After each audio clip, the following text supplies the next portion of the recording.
Hi everyone, I'm your friendly neighborhood SpecMetrix guru, Jason Jelks, guiding you through another video in the Data Manager series, how to back up and export your recipes. So let's get started talking about one of the most important aspects of any database system, and that is backing up your data. The most important data that you can have in the SpecMetrix software really is your recipes that are stored in the Data Manager.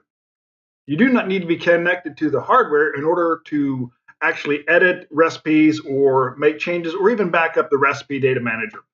So let's take a look at the data manager and how to back up or export recipes. First thing we're going to do is we're going to go into the data manager.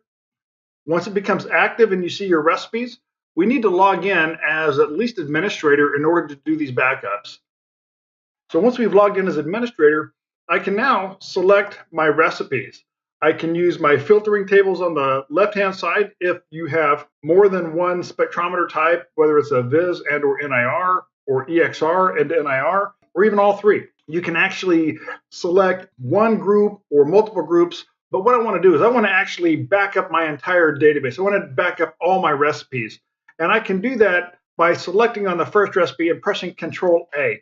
And you can see how the background of my recipes all turn blue. And now I can actually click on the export recipe and I will save this as a file. It saves it out as a XML file so that you can actually pull that back in at a later time if you need to. By default, it's going to save out probably your C:configurations folder, and it will default with a name called export dash and today's date with the year, month, and day as the file name.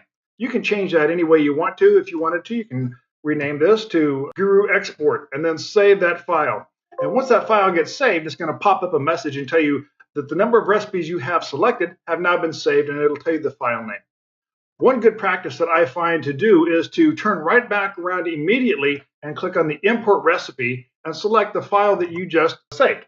What this is going to do is going to open up a import, which is actually the opposite of what we're doing here. This would actually import all our values, and we'll look at that in a later video. But what I'm going to do is I'm just going to scroll down, and what I'm looking for in this case is I want all of these items in this third column, this rename to, I want them all to be red. That tells me that there is already an existing recipe with that name. Fortunately, SpecMetrix will not, and I repeat, it will not import a recipe over the top of an existing recipe.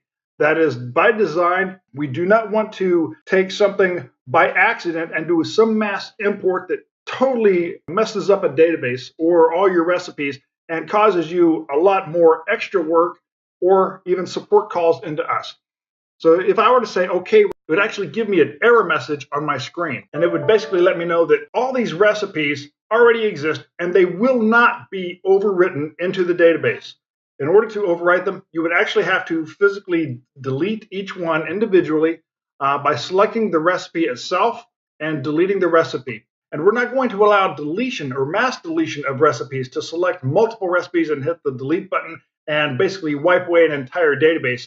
And as convenient as that may seem like it is to have, it would be very devastating if you had hundreds or some customers even have thousands of recipes that would be nearly impossible to get all put back in if they were all just blown away arbitrarily. So keeping in mind, this export process here is for backing up your recipes. It is for you keeping an archive, but anytime you make a recipe change, you would definitely want to re-export your recipes and make sure that you're keeping those up to date on a continual basis.